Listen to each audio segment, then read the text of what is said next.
শুভ সকাল। আর এই ঠিক শীতের সকালে আমরা কয়েকটা বাইক নিয়ে বেরিয়ে পড়েছি রংপুরের উদ্দেশ্যে। মূলত আমরা রংপুরের কয়েকটি দর্শনীয় স্থান দেখব এবং তা আপনাদের মাঝে শেয়ার করব। শীত যেন একটু বেশি ছিল, তাই আমাদের যেতে কিছুটা বেগ পেতে হবে। আনুমানিক রংপুরের দূরত্ব গাইবান্ধার গোবিন্দগঞ্জ থেকে ৭০ কিলোমিটার। বাট আমরা যেহেতু প্রথম ভিন্ন জগৎ যাব এবং সেখান থেকে আবার তাজহাট জমিদার বাড়ি যাওয়ার আমাদের প্ল্যান রয়েছে, মোটামুটি আমাদের যাওয়ার ক্ষেত্রে ১০০+ কিলোমিটার জার্নি করতে হবে। So let's go.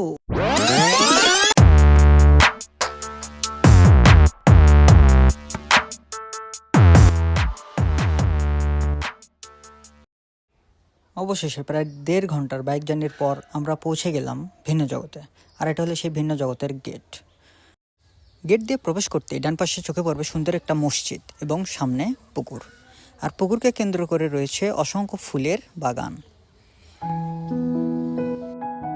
প্রবেশপথের বামে এদিকটায় রয়েছে গ্যারেজ। ২০ টাকা করে এখানে বাইক গ্যারেজ করতে হয়। আর এখানে হলো গাড়ি রাখার জায়গা। এটা ভিন্ন জগতের মাটিতে চালিত প্লেন। এটা দিয়ে পুরো ভিন্ন জগতই প্রদক্ষিণ করা যায়। আর এখানে হলো নৌকা ভ্রমণের টিকিট কাউন্টার। মোটামুটি আপনি নৌকাতে চড়েও ভিন্ন জগতের অনেকটা অংশ প্রদক্ষিণ করতে পারবেন। ভিন্ন জগতে প্রবেশের পর আমরা এর সৌন্দর্য ভালোভাবে বুঝতেই প্রথমে সিদ্ধান্ত নিলাম পায়ে হেঁটে পুরো পার্কটি প্রদক্ষিণ করব। চলার পথের আশেপাশের পরিবেশটা ছিল অত্যন্ত সুন্দর। মাঝে মাঝে জলাশয় এবং অসংখ্য ফুলের বাগান। চলার পথের এক একটা পথের সৌন্দর্য ছিল এক রকম, এক একটার বৈচিত্র্য যেন আলাদা। সব মিলে অত্যন্ত গোছানো এবং পরিষ্কার পরিচ্ছন্ন। আর পথের পাশের এই লাইটিং পোস্টগুলো রাতের সৌন্দর্য আরও অনেক গুণ বাড়িয়ে দেয়।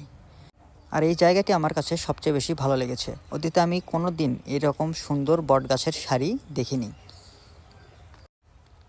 এই পার্কটির আরেকটি ভালো বিশেষত্ব হলো খেলার মাঠ।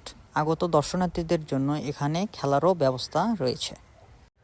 এছাড়া প্রতিটি পথের বাঁকে চোখে পড়বে এরকম সুন্দর ফুলের ভাস্কর্য। ফুল ছাড়াও চোখে পড়বে অসংখ্য প্রাণী, মানুষ সহ নানাবিধ ঐতিহাসিক ভাস্কর্য। আর মাঝে মাঝে জলাশয়ের উপর দিয়ে নির্মিত ব্রিজের সৌন্দর্য যে কাউকেই মুগ্ধ করবে। আর চলার পথে বিশ্রামের জন্য মাঝে মাঝে রয়েছে এরকম সুন্দর বসার স্থান। বসার স্থানকে কেন্দ্র করে চলার পথগুলো যেন আরও সুন্দর।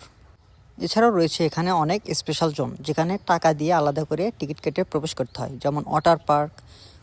বিজ্ঞান বিষয়ক অনেক ধারণার জন্য রয়েছে সায়েন্স পার্ক।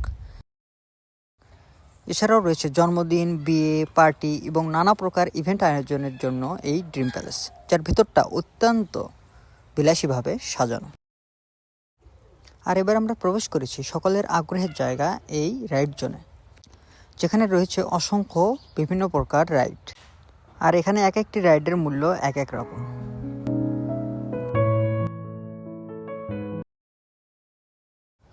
আমরা ৩০ টাকা করে টিকিট কেটে প্রবেশ করেছিলাম ভূতের বাড়িতে, যা আমাদের আগ্রহের কেন্দ্রে ছিল। ভেতরের পরিবেশটা আসলেই ভয়ানক।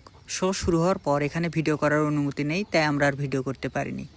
তবে অনুরোধ থাকবে, যারা দুর্বল তাদের ভেতরে প্রবেশ না করাই ভালো। আর এবার আমরা প্রবেশ করছি পিকনিক এরিয়াতে।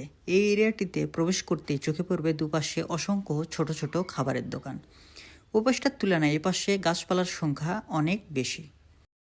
আর এই গাছপালার ফাঁকে ফাঁকে রয়েছে অসংখ্য চুলা।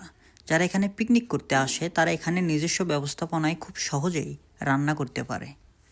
রান্না করার পাশাপাশি এখানে রয়েছে বসে খাওয়ারও ব্যবস্থা। আর এই পিকনিক এরিয়ার পথঘাটও অনেক সুন্দর।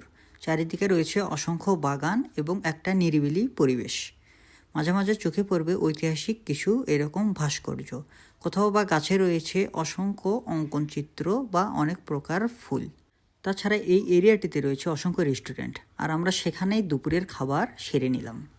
এই এরিয়াতে আরও রয়েছে অসংখ্য দোকান ও মার্কেট, যেখান থেকে প্রয়োজনীয় বিভিন্ন প্রকার জিনিস সহজেই কেনা যায়।